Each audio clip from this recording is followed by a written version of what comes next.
Join us to learn, laugh, and be inspired.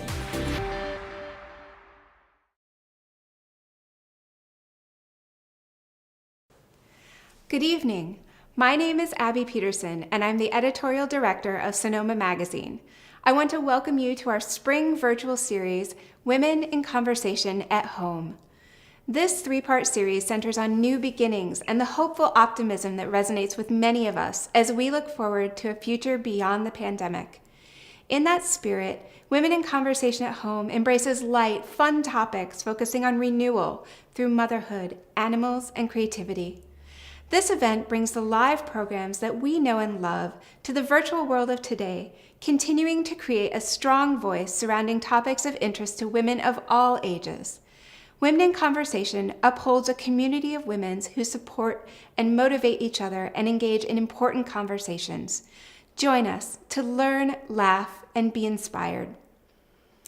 For the past 6 years, Summit State Bank has introduced us to many diverse women and brought thoughtful topics to our community. And again, they continue to offer this amazing content. On behalf of the Press Democrat and Summit State Bank, thank you for joining us. I want to take a moment to thank our partners who have made tonight's episode possible. Our presenting partner is Summit State Bank, and our founding partner, Providence St. Joseph Help. These two organizations have supported Women in Conversation since the very beginning and continue to bring this content to our community. Their consistent collaboration has helped us to develop our program, and their financial support is vital to its continuation. I also want to thank our supporting partners, Oliver's Market, Montgomery Village, and North Coast Highland Stone. Please support these businesses as they have made this special evening possible. Tonight's topic, motherhood, is close to my heart as I am mom to 2 boys, one in middle school and one off to high school in the fall. I love hearing stories from other women about their lives and how they each find ways to balance the joys and demands of their families and their work lives. Before we talk with our speakers, let's tune in to the beautiful story of KM Herbals, born out of love and botanicals. Kim Manley was a new mother who created a product for her young daughter, Bonnie Rose, when she couldn't find ingredients free of harsh chemicals. We will hear her story and visit the coastal gardens where she grows all of her herbs and flowers. Plus, we will have Dusky Estes back with us again for a fun segment creating a seasonal cocktail with locally made spirits and sparkling wine. She is always the life of the party. It's definitely challenging trying to manage time to be a teacher and a branch manager and a mom all wrapped into one. It's been a juggling act. I may not be perfect, but we're getting through it. I have a great team, great kids. I have tried to take time for myself and at least one day on the weekend go for a walk by myself, and it has helped immensely.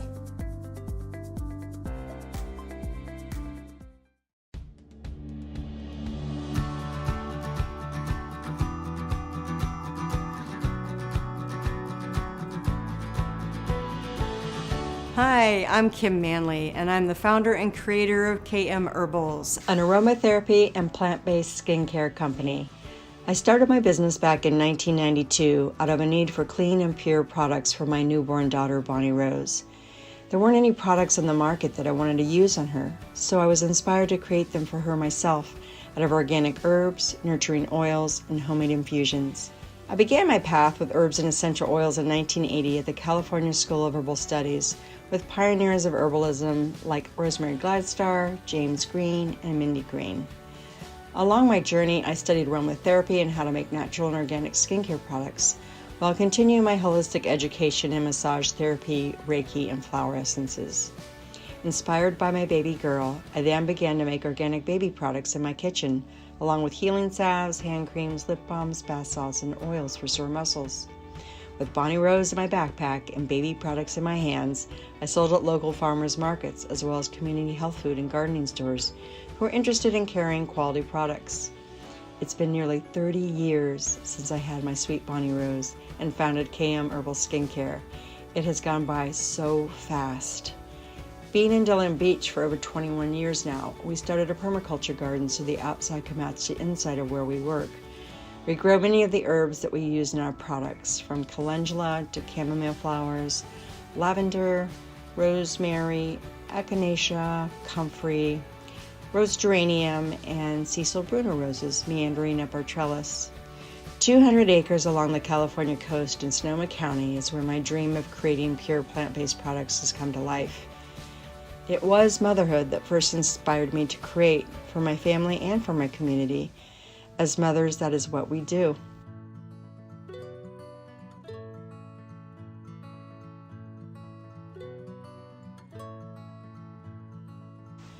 Creating nurturing products for self-care is my way of honoring the mothers, the fathers, the farmers, the builders, and the nurturers of my community. And to this day, I seek to offer the same tender and carefully handcrafted products that gave us our start for loved ones of every age.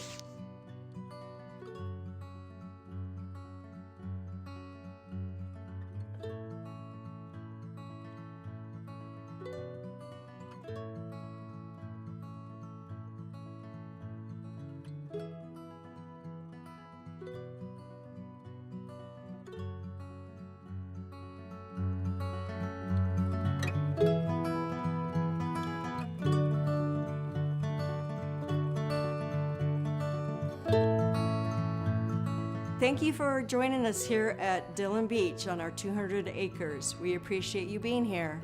Fragrant blessings.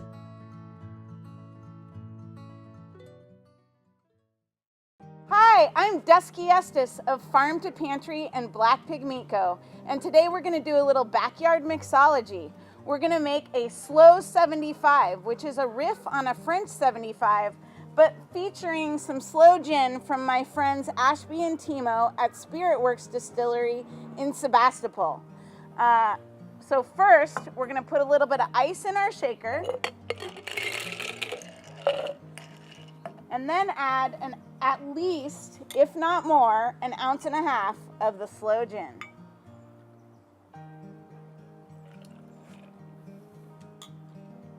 A little bitters of choice.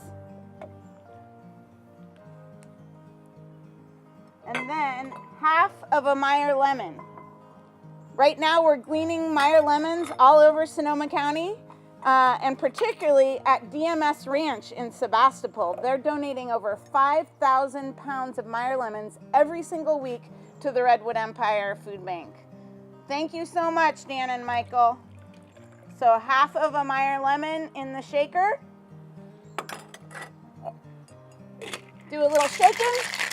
Make it all cold, and then we're going to garnish the glass. So I'm going to take my spent lemon and wet the rim a little bit, and then I'm going to take a little granulated sugar and some edible glitter so that the rim is beautiful for Mom. She will love this on Mother's Day. So strain the slow gin and lemon and bitters into your glass.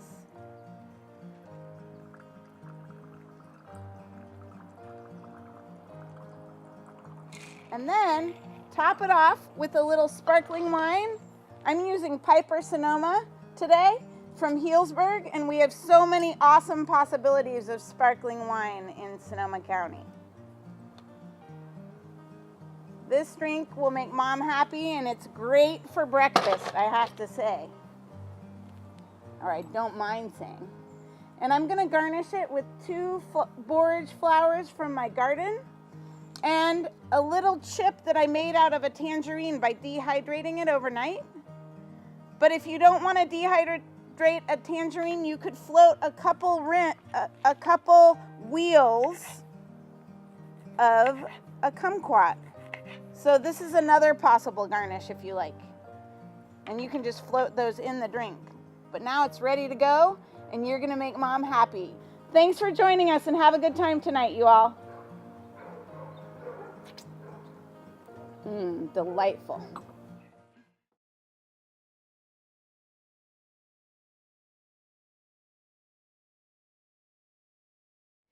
I'm excited to introduce our main segment on motherhood. we will have a chance to speak with 4 wonderful local women who take us through the arc of mothering from the beginning, from introducing new babies into the world to having a career working from home and doing distance learning, and finally to becoming a new grandmother. We hope to provide some insight from our experts as to how we as moms have found ways to excel and thrive during these changing times. Lisa Todd and Catherine Berry, both licensed midwives, bring their compassion for new life and are shining light in our community. Lisa and Catherine work together as a team through all phases of a woman's pregnancy, so each feels safe and prepared when it is time to give birth. Their personalities are great, and they also like to have a lot of fun. Lisa was called to midwifery over 30 years ago when she was able to witness a beautiful natural birth. In 2006, after getting her BA in English, working in publishing for a while, and birthing her son naturally with midwives, she was truly able to hear her calling. Catherine has a background in biodynamic and organic farming, permaculture design, art, Ayurveda, craniosacral therapy, and Western herbalism. She majored in peace studies and conflict resolution in college and truly brings every skill set to her practice. She is mom to 2 beautiful sons, and her own experiences have given her an understanding of what it takes to birth a baby and be an amazing parent. Lisa and Catherine bring such joy into the world every day and have seen more expectant moms inquire about birthing with a midwife over this past year. I'm so pleased and excited to talk with Catherine Berry and Lisa Todd to learn a little bit more about the practice of midwifery and have them take us back to those wonderful newborn days. So Lisa, for those women who may be watching who don't know as much about midwifery and what it's all about, can you tell us a little bit more about the practice? What is midwifery? Midwifery is the practice of caring for women. It means with women. Mm-hmm. We practice all phases of prenatal care. We catch people's babies in their homes. We do 6 weeks of postpartum care, and we're trained in newborn care as well. So, and that's a lovely piece during these pandemic days where more women have chosen to birth at home, because we are also able to keep moms and babies out of the hospital environment, because generally the hospitals like them to bring their babies in when they're 2 weeks old, but we've been able to work with them to keep babes at home. And Lisa, one thing I think that you said that's so important is that you sort of work with the women, not just for the day or 2 surrounding the actual birth of the baby, but sort of like that whole period around the time. So you're doing, the care leading up to the birth, and you're also with that mother learning, how to feed her baby, making sure that people are on track after the baby is born, right? And that's an important part of the practice. Yeah, that's a huge piece. In our prenatal appointments, we spend about an hour with our clients. So we do the medical pieces of measuring bellies and weighing moms, and then we spend the balance of the time educating them on nutrition and hydration and working through psychosocial issues if necessary. We want them, sometimes we help them work through issues with partners, because all of those things are a part of a woman's ability to have a baby naturally if they've chosen that. So it's really looking at the whole woman, and I think that's so terrific. Is it something that you always knew you wanted to do, or were you called to it sort of later in life? I always felt I wanted to do something medical in a sense, but as a kid it was veterinarian, of course. And until I saw a birth as a young adult, it wasn't in my brain, but it turned out it stuck in my brain. And years later, I did go in that direction. But many years later, after I had had a child, and he was pretty settled he was a teenager. Mm-hmm. Mm-hmm. Well, that's amazing. So Catherine, I know you and Lisa work very closely together with your clients, and you are a mom to 2 boys, and I also have 2 boys. So I think a lot of moms get really, sort of tender and misty-eyed thinking back on the birth of their children and those early days at home with a newborn. So how do you work with moms to honor that time and help families hold on to those feelings? Well, it's such a special time when baby comes. In those first moments in the home birth setting, it's quiet and it's warm, and it's just that small team of 2 midwives, maybe an assistant and doula, and the family. And baby comes out and goes right on mom. And we're not calling out the gender of the baby. They get to figure that out themselves when they're ready. We're doing a newborn exam. Most of it's done on the mom's belly, except for the weighing part. And there's a lot of guidance in terms of what breastfeeding looks like in that relationship with mom and baby, because we always say it's a learning curve. It's natural, but mom hasn't done it before and the baby hasn't done it before, at least together. The other parts of it are directly after the birth, we clean up. We feed the family.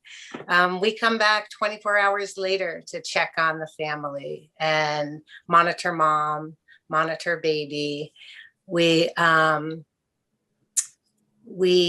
do, what else do we do at that time? You make it sound so warm and gentle. Like I remember, I didn't know that my boys were going to be boys until they were born. We didn't find out beforehand. And that moment of, holding your baby for the first time and saying, "This is my boy." It's just such an incredibly special moment. And the way that you and Lisa are able to describe that it's just so lovely. It's just so wonderful. I think it really kind of brings a lot of us back to that moment. So Lisa, again, like it seems to me you have one of the happiest jobs I can imagine in many ways. And what is it like for you to be there at that moment? That's such a turning point in a woman's life. What is it like to be able to provide care at that amazing moment in someone's life? Well, it feels like a privilege to me. I always feel like I'm having an opportunity to be in someone else's sacred space, and I know I'm invited there, but part of me feels to stay at the edge, and then of course we have to be the caretakers at the same time. We're the gatekeepers for them. It's really a privilege. It can be quite stunning. Yeah, that's a lovely way to describe it, is that it's a privilege to be there with someone at that moment. Do you have any amazing stories from a birth that you might like to share? Sure. We had a late to care client. This is a recent story that we've enjoyed, who had a toddler. And one of the big questions is always, what am I going to do with the toddler when I go into labor? And sometimes people ask us about that question for 9 months and they're really anxious about it. And we tell them, and truthfully, that it always works out. Have someone available to take the toddler, or they'll be sleeping when the baby comes out. And since COVID happened, it's been a lot harder to have our village. People can't just have family coming in and out. And so in this instance, the toddler was sleeping, and it was also early, so we were still figuring out how careful we had to be. And we're being really careful always, but right. We're starting to figure it out. So this mom had a really long first labor, not with us, and her labor was progressing rapidly. We got to the house and set up, and she went into her bedroom, was leaning on the foot of the bed and started to push. And all of a sudden the bedroom door swung open and in comes her toddler. And Catherine says, "We have a chair for you." And the little girl sits down and watched her brother being born. Oh, she didn't miss a beat. And then she was hungry. So we went in the kitchen and she got herself a bowl and cereal and milk and a spoon and poured it, climbed up into her little high chair.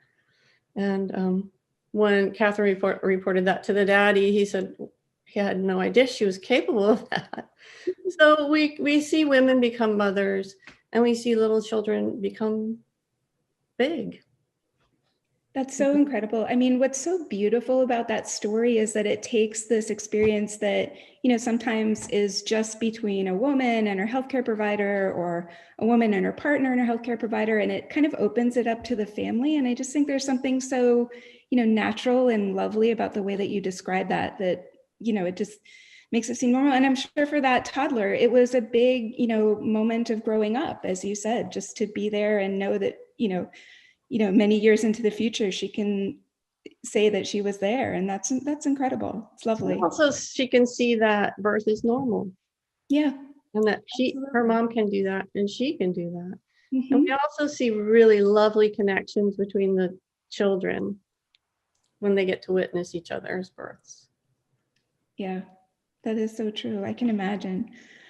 So Catherine, I wanted to ask you, you and Lisa are both essential workers, and I think we're also grateful for women like you over the past year and the work that you do.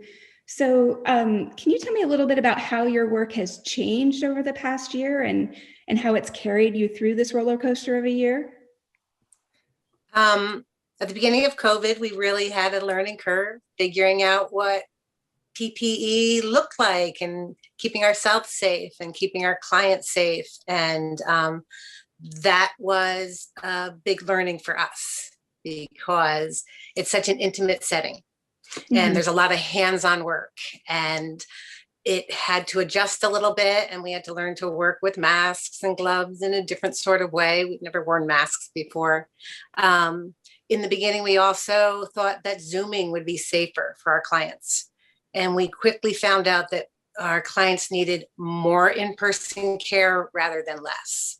Sometimes we're the only people that they're really having contact with. So we put aside the Zooming, and we made sure that everybody was getting one-on-one care, whether in their home, in their gardens, or in our office.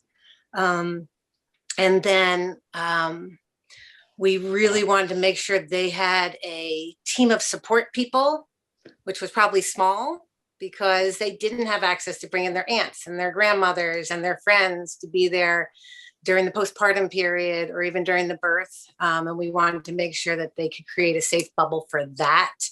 We're available to them 24/7. So if they have a question, concern, worry, they're allowed to contact us, and we're going to get back to them. It's not wait till Monday morning till I have office hours.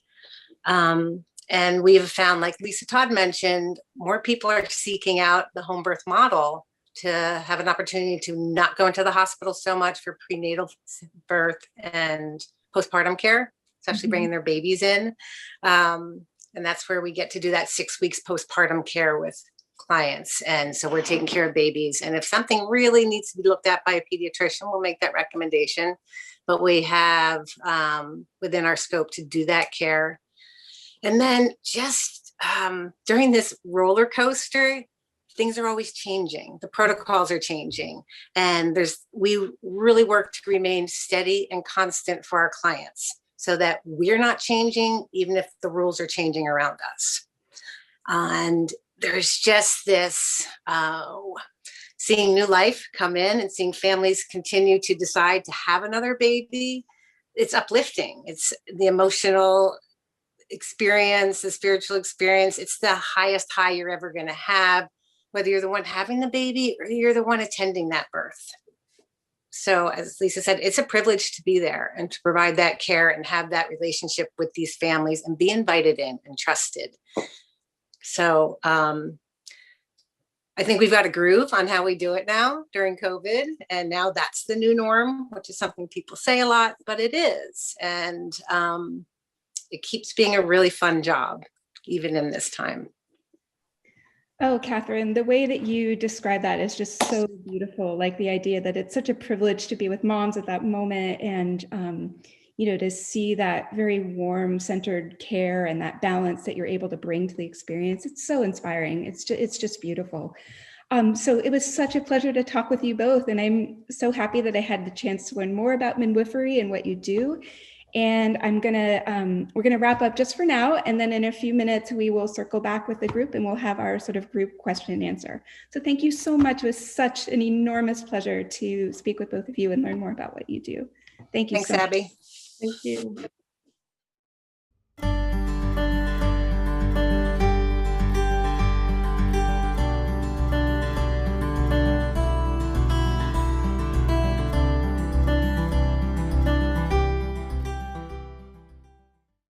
Natalie Rogers made history last November as the first Black woman elected to serve on the Santa Rosa City Council, and shortly after was named the Vice Mayor of the City of Santa Rosa. Natalie has demonstrated through grit and determination how someone can overcome obstacles to arrive at where she is today. A woman of color with a graduate degree, a licensed marriage and family therapist with her own private practice, a County of Sonoma employee, and most importantly, a wife and mom to a blended family with 8 children, 5 still at home. Natalie decompresses by getting outdoors and trying to sneak in a few minutes of alone time each day to recharge. She loves to give back and says that giving back brings her so much joy, but she also needs to recharge by having some time to herself. Natalie has had to pivot this past year to working from home, conducting meetings and counseling sessions via Zoom, making a space for each of her children to be successful at distance learning, all while keeping it together and flourishing in her own career. I'm very honored to welcome the Vice Mayor of the City of Santa Rosa and mom of 8, Natalie Rogers, to our Women in Conversation program today. It's so much fun to talk with you and to have this chance. You have had such an extraordinary year, not just winning the city council election, but also keeping everything on track with kids at home doing distance learning and all of your family stuff during this wild year of the pandemic. So can you just give us a little sense of what the day-to-day of life has been like this past year for you and your family?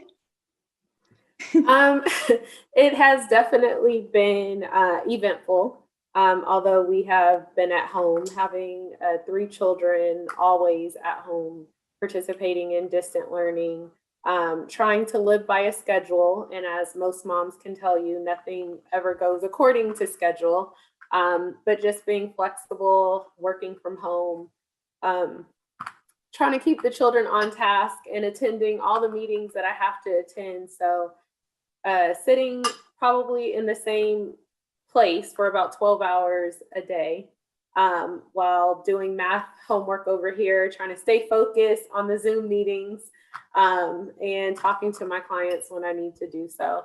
But everyone has really band together in my household and we all work as a team. Everyone knows that they have, a position on the team to play. And we just try to play our positions the best that we can and be supportive of one another. That's amazing. You just seem like the queen of rolling with it, like just gotta get it done. And, we moms have no choice. We gotta just get it done. So day by day. So you've alluded to overcoming some struggles to get to where you are now as this amazing rising star politician and a successful family therapist with that career as well. How have your past experiences and growing up shaped your experience of being a mom today? I think definitely just helping me to appreciate life and appreciate growth and knowing that we can't go back and take things back, but we can definitely learn from our experiences. And I try to teach my children that too. If you make a mistake or something doesn't go according to your plan, how can you learn from that and grow and move on? And also, how can I help them to learn from my past experiences so that they don't make the same mistakes that I've made, and also that they're able to, partake in the accomplishments that I've made also. Mm-hmm.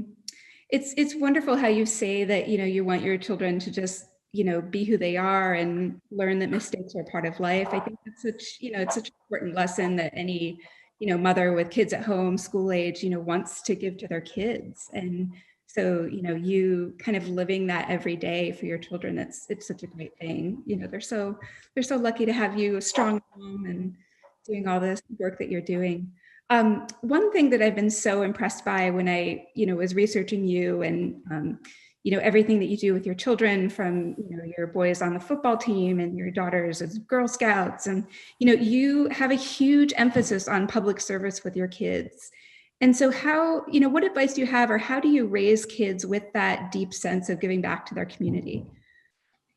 I believe that success doesn't mean very much unless you're able to share it. And what I mean by sharing is that you're able to be out in the community, or you're able to even just give a smile when someone needs a smile, or a physical touch, or helping a woman in the parking lot that is unloading her groceries and then taking her cart back for her. To me, those are the little acts of kindness that are also service.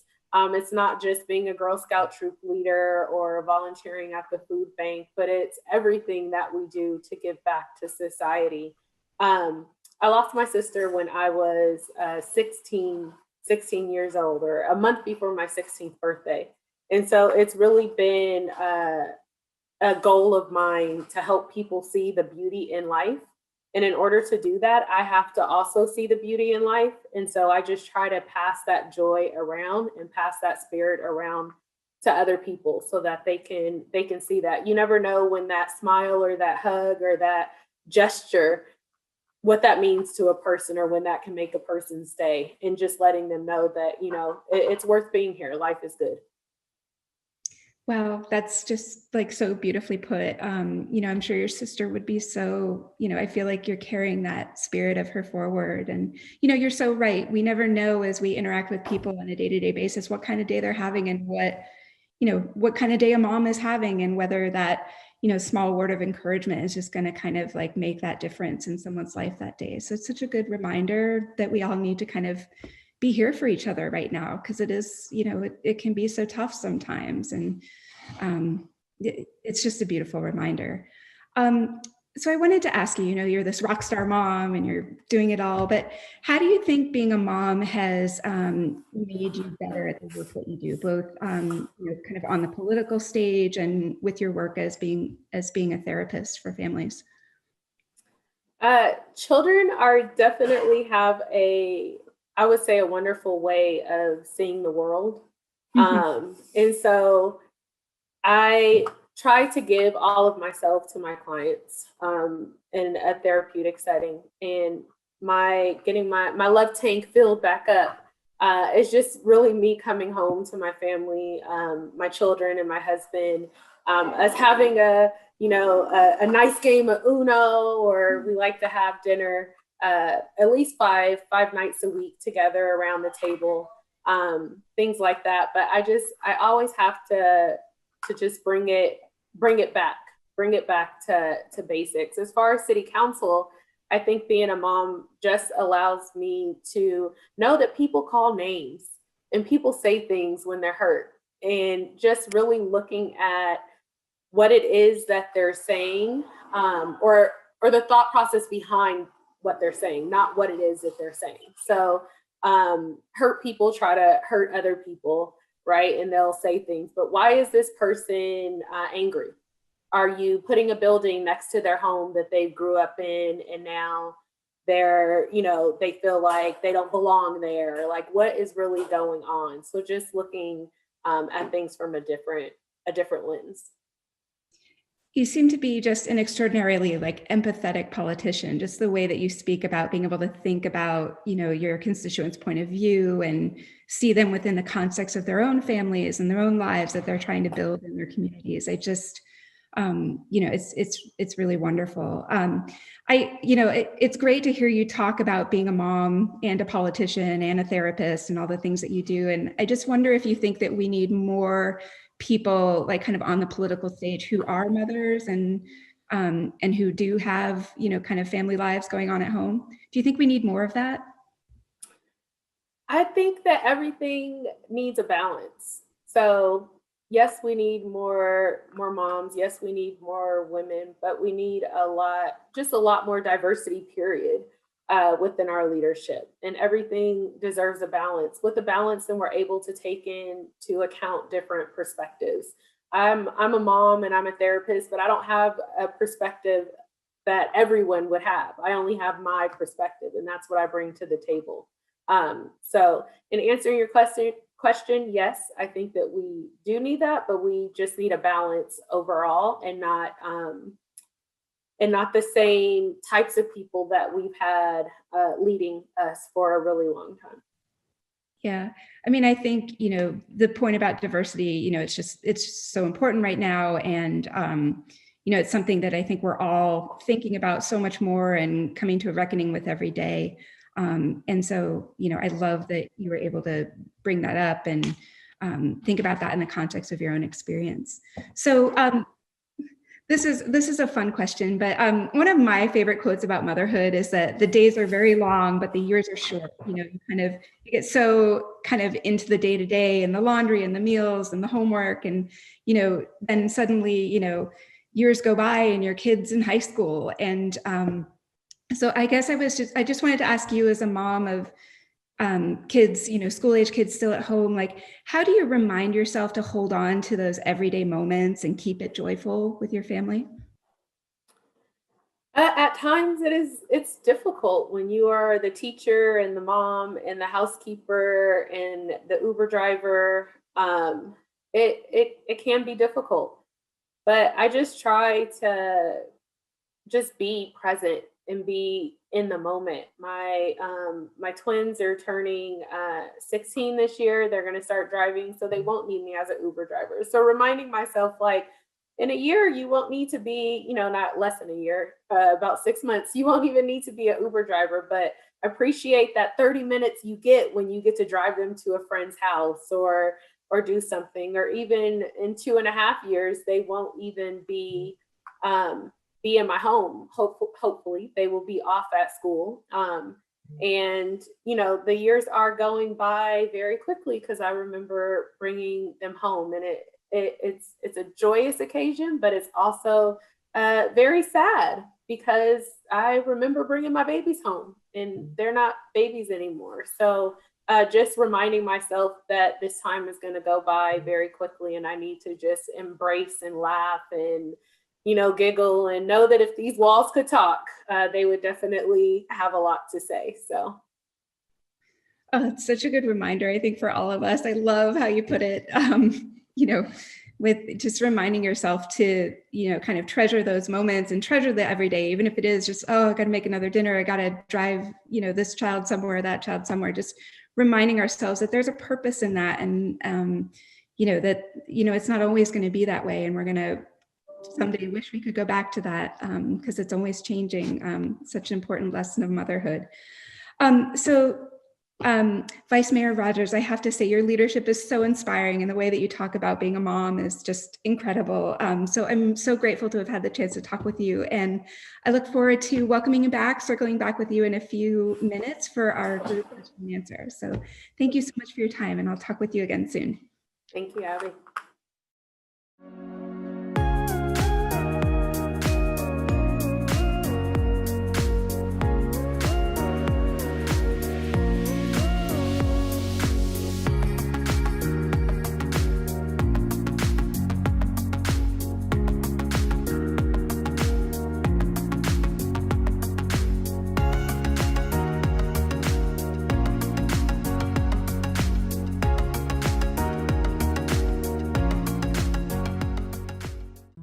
When asked to describe herself, Anita Maldonado says she is a woman, Latina, mother, daughter, sister, grandmother, teacher, professional, and friend. Born in Lorain, Ohio, to parents who migrated from Puerto Rico, Anita learned early on the value of hard work, education, honesty, and compassion. These values and the close-knit bond she shares with her family have shaped how she chooses to live her life today. Anita loves adventure, whether it be hiking in Machu Picchu or crossing the finish line after running a full marathon. She channels that same energy into her work, discovering early on in her career that she has a strong passion for helping others. Anita has worked in social services for more than 20 years, currently in action as the CEO of Social Advocates for Youth.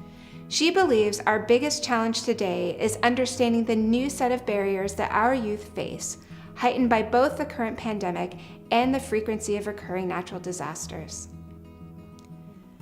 Anita is a new grandmother, and despite living 3,000 miles apart, she still talks to her grandson Mason every single morning. This daily practice reminds her to find joy and appreciation no matter the circumstances. Okay, so our next guest is Dr. Anita Maldonado, who is CEO of the youth social services organization Social Advocates for Youth in Santa Rosa. And she's also a mom of a grown adult daughter and a young grandson. So she's going to talk with us a little bit about being a grandparent and that next stage of motherhood. So Anita, welcome. I'm so pleased to talk with you. I love the story about how you FaceTime with your new grandson each morning and how that sort of brings meaning to your day. And I think so many families can identify with that need to find new ways to stay in touch at this moment in time, sort of where we've been for over the past year. How does that time with your grandson each morning help you? And what does that special time with him each day bring to you? Hi, Abby, great to be here. For me, being a new grandmother in a pandemic just increased my desire to be better connected with my family. For 4 years now, I've been in Sonoma County, coming from my home state of Ohio. And as I reflect back, I realized that coming to Sonoma County was a risk. However, it was one that I was willing to take just to chase my career dreams. In a pre-COVID world, I probably would have been home more than several times to visit my family and my daughter and my grandson. But, due to COVID, for obvious reasons, I've only seen him a handful of times. So now that I have a grandson, the use of technology, FaceTiming him every morning, FaceTiming him every night before he goes to bed, just makes me feel better connected to him. And it's our special time together. I want him to know who I am. I want to be there for him as he grows up, as he learns all the new things that new babies do. And I want him to know that that's our time together and that it's special. So he brings me so much joy, and that joy really transcends into my everyday. Yeah, it's amazing. And I think, again, so many of us can identify with needing to find new ways to have that meaning and to find that connection with our loved ones who are far apart or who we can't see right now, because we have been sort of in this new stage of life over the past year. And just to see the way that you're able to forge that connection with him and keep him so close to your heart, even though he's back in Ohio and you're here doing this amazing work with youth in our community, I think it's good to be reminded of that, I guess I would say. It's just so important. So I wanted to ask you about being a grandmom. With my own kids in middle school, it's so hard for me to imagine fast forwarding ahead to those grandparent years, but I know, like with anything else in motherhood, it's just going to be here someday before I know it. So what is it like to see your daughter become a mom herself? What is that experience like? It's such a joy. It's a joy to see her in this role. She's blooming as a mother. She's already a wonderful mom. And it brings me so much joy to see her coming into her own. Her being a mother has really actually brought us closer together in our own relationship. And it's really made me think about ways to keep myself healthy so that I'm there to see my grandson grow up and hopefully have children of his own. Being a grandmother is really less pressure than being a mom in many ways. And, I can concentrate on just enjoying and loving him and not have the pressures of being a mom. Also spoiling him is, such a joy at this stage. Well, as someone who's kind of in the thick of it, sometimes it's sort of nice to hear that, there's, it's a bit of a different kind of thing and that, that is very joyful, but it's also maybe a little bit easier at times. That's fun to hear about. What do you think are the biggest differences between being a grandmother and being a mom, for you, now that you've been at both ends of it? I think absolutely playing a supportive role for my daughter, also being there to help counsel her through all of her questions, but also being there to help be a supporting role to my grandson, and to also teach her some of the life lessons that I had as a mom as well. And so, actually we're learning from each other. It's been such a long time since I've been a mother that, 31 years later, I'm learning from her as much as she's learning from me.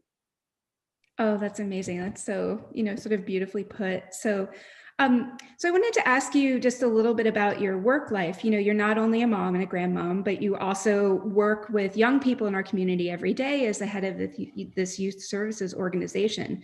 So you see families through that different work lens as well, through your work with the community. So how does being a mother and a grandmother change how you approach your work with families in need?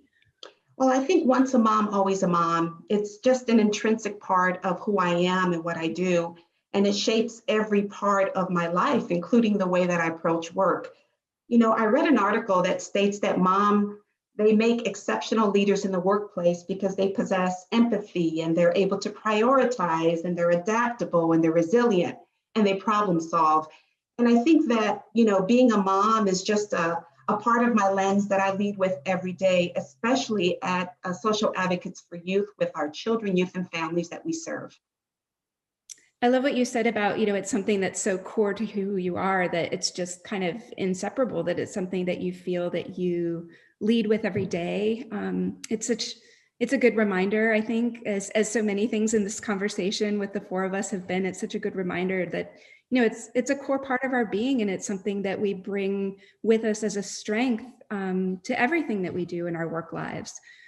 So I wanted to ask you also about being an employer. I know that you say that having a supportive, employer and boss and colleagues has been really key to your own career success as a single mom.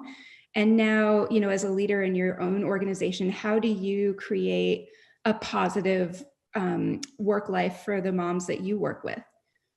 Absolutely. As a single mom back then, there wasn't technology and there wasn't a lot of working from home. So having a supportive employer meant everything for me. It eliminated the choice that I would have had to make between working and staying home with my kids. So, as an employer, my job and my duty is to pay it forward and to be supportive to caregivers and mothers in the workplace. And that should transcend through policies and procedures and actually the whole workplace culture. I think this pandemic, though, has shown us that productivity can continue to take place from the home. And I think that employers are going to be looking at working from home, especially, in today's workplace with mothers that need it, the flexibility that comes along with that productivity can happen from home. And I hope that continues to be the case. Yeah, I think you're right. I mean, I think we're all sort of, the past year has been a reckoning on so many different levels, and we're all coming up with new ways to negotiate our work-life balance. And that's, obviously an issue that's so key for so many mothers, kind of working out that balance of, being there for their children and having a fulfilling career. And I think each one of the women that we've talked with tonight has found sort of her own way through to that path. And then it's just so nice to see more women in positions of leadership who can take, who can advocate for others and lift other women up. And so we're so lucky that we have that in our community. And it's something that we can talk about together and kind of find strength from each other in moving our organizations and our community forward. So do you have any lessons that you would want other women to know, to take away from your own experiences as a mom and a grandmom and leading your organization? What lessons would you like people to learn from your experiences? I think the lessons is just really follow your own path. I think women and mothers have intuition that really help kind of lead them in their ways. And, I would say pay special attention to that.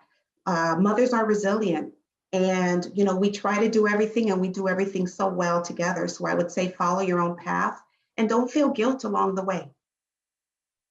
It's such a good lesson. Well, Dr. Maldonado, it's been so inspiring to speak with you and to hear your thoughts on leadership and being a grandmother and holding on to those those wonderful moments with your grandson. So thank you so much for talking with us. And then we will talk again in just a couple minutes. It'll be time for our group roundtable question and answer.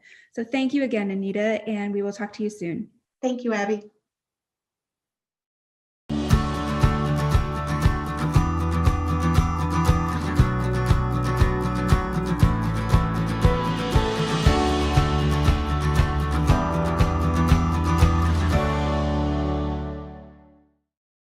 So welcome back to the group portion of our evening, where we get to talk together as a group and kind of bounce ideas off of each other and hear a little bit more as in that group context.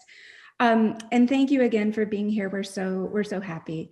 So I wanted to start off by saying, or asking you, for all of us, I think no matter what stage of motherhood we're in, finding balance is always challenging, and it's always something that we're thinking about. And that is so true this year especially. So what advice do you have for other moms for staying resilient? Maybe Catherine and Lisa, you want to start us off? Sure, thank you. For us, a big piece of it, I think, is the self-care. We ask our clients to take really good care of themselves, and we try to emulate it by doing the same. So I don't necessarily feel like exercising all the time, but I do. And I'm eating my meals, and I'm sleeping and taking my supplements. I'm also making sure that I'm connecting with the people who are important to me through the technology available, because for us as frontline workers, we can't hang out with people and we can't take those risks. So I Zoom with my 21-year-old son on a regular basis. And that has become something really new in just using technology in that way, because it's not something I often do. And then I think it's just taking pauses and time to assess, how do I feel? What do I need? How can I show up better for myself, my family, and my community by just those moments of pause? Natalie, what would you say to that? Like advice for finding resiliency and staying resilient during these challenging times? I think Catherine said it perfectly. It's just finding time for you. You can't give to others. And I think as women, that's our instinct, is to give to others if you have nothing to give. So making sure that we take time for ourselves. And sometimes for me, I have to remind myself that's even sleep, right? So sleeping and eating and just taking a walk, going outside and breathing the fresh air, and just bringing it back to the basics. I always say that only because I feel like the basics are so simple. And when we bring it back to the basics, we get rid of a lot of stuff that can distract us. So it's very well said. Anita, is anything you'd like to add to that about resilience? I think both Natalie and Catherine said it best, but for me personally, it's really working on that work-life balance. And, really in my experience, resiliency is best overcome by, adapting quickly and strategically and moving forward and not feeling guilty about, if you did something wrong, just moving forward and doing the best that you can. It's so well said. It's so true. Just keep on moving forward. Natalie, I thought I'd direct this next question to you first. Being a mom, especially a working mom, as all of us are, can come with a lot of guilt at times. We're all pulled in so many different directions. So how do you quiet those doubts? You personally, how do you kind of quiet that voice in your head? I think I listen to the voice. So if I'm feeling that I am spending too much time in this seat and I am working too much, whether it's private practice, working for the county, or working for the city, I have to listen to the voice and take a step back and, spend time with my family. The voice is telling me that for a reason. I think sometimes we ignore that voice. And I also have little voices that are telling me, like, Mom, you've been sitting there for a while, or Mom, I want to play Pokemon cards, or whatever it is that they need at the time. So just definitely listening. It's such a good reminder. It's so true. It's so true. Anita, anything you'd like to add about just sort of like feeling that mom guilt that we all kind of struggle with? I think for me, it's making sure that I choose a higher priority of love and connection and memory making over my schedule, my work schedule. And it really is making conscious choices to doing that. It's true. It's good. You have to remember that it is a choice, and you choose to do the best that you can and set your priorities to where they should be. Catherine, what about you? I think our job is unique in that we're on call 24/7.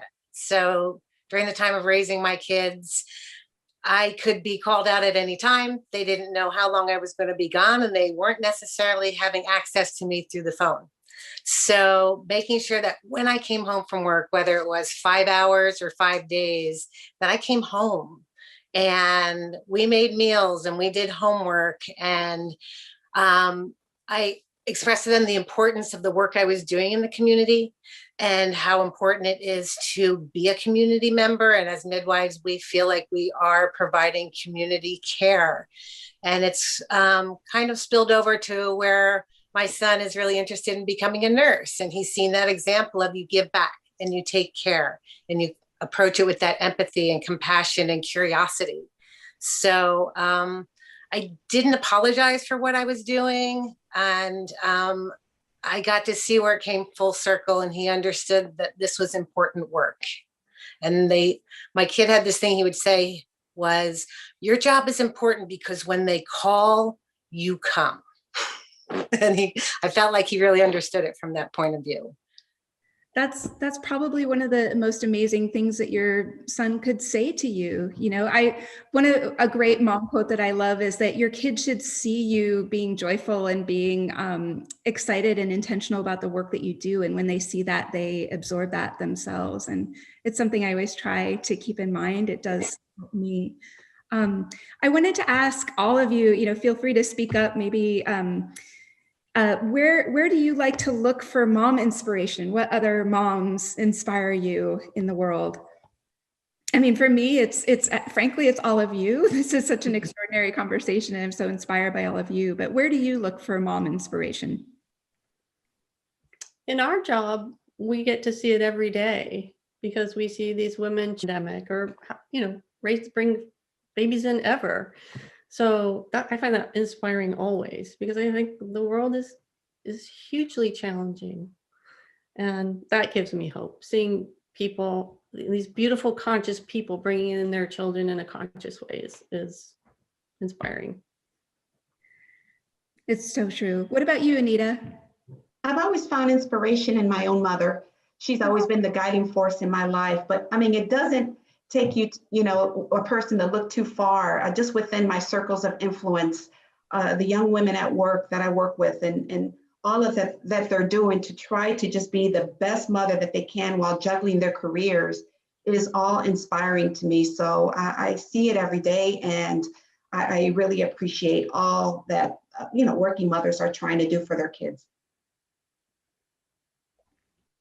And Natalie? Just being out in the community or friends, there's always something that someone does that I think that I aspire to do, like making homemade bread or, just little tricks that I find people do. So it's just everyday mothering gives me ideas, and it helps me to want to do more. I always say, I'm not ever going to be the perfect mom, but I can always strive for perfection. Being a mother is a job that I absolutely cannot mess up on. And so that is just something that I will always have in the forefront of my mind. That's, it's so beautifully put. Well, this is the last question, and I think it's a really good one to end on. We're all moms here, obviously, and I think that we all look at our kids and it gives us hope for the world and our place in it. And I wanted to ask you, what is giving you hope right now? What is lifting you up at this moment? Anita. Well, I'm hopeful for new beginnings in a post-pandemic world for all the reasons that we're at right now. But, for me, there were so many inequities that were brought to life, from the social justice movement to the heavy workloads placed on moms, forcing them to make choices and juggling work and school at home. I'm hoping that once these issues, now that they've come to light, that the society can collectively work together to address them in a meaningful and a productive way. Great. Lisa and Catherine? Wow, I'm going to defer to Anita's response because she's pretty much covered all the bases. I mean, I could add, the work that we do, but I think that's where we are culturally.